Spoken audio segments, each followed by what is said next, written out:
Summer of '67 and October we had a march on the Pentagon. I wound up being the bus captain for the Dorchester bus, and I had no intention of engaging in civil disobedience, but when the time came after the march and the rally at the Pentagon for the buses to leave, half the folks on the bus weren't there, so I gave the clipboard to somebody else and I stayed behind. I found them sitting in on the steps of the Pentagon, so I joined them.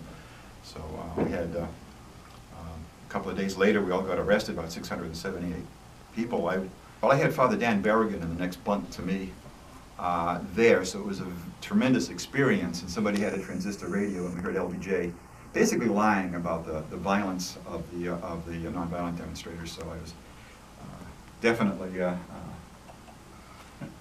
now, where were you? Definitely not into him. Where were you when you heard the news of King's assassination? I was at home on Dudley Street. I went out and actually one street over, Leland Street, was a largely black community. And I sat down with a couple of the black friends and we drank or whatever. And then next morning, everybody went in town. The word spread. Just to go back to Priscilla's point, because it was something I wanted to ask.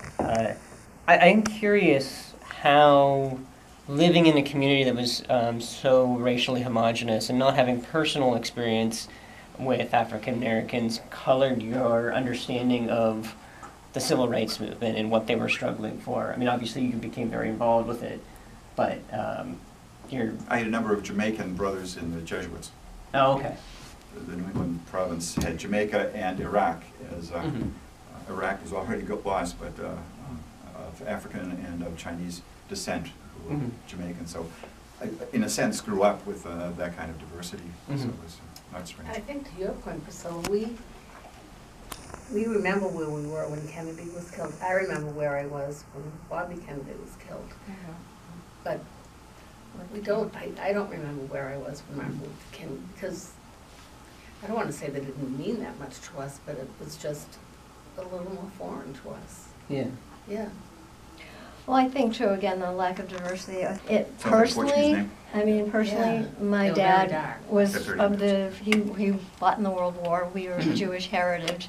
So they had, and he grew up in Dorchester, and he used to tell stories about the black kids he used to play with all the time in the streets. It was integrated. I remember as a kid going down Blue Hill Avenue. And, You know, it's the old neighborhood. yeah, it was our old neighborhood, Blue Hill Avenue. And then as a semi-adult driving in on Jamaica Way to Bethesda Hospital on the night shift or something, by that time it was be careful, look around, because there was a lot of unrest, particularly in the summer. You know, just watch it when you're on a street corner, just be careful.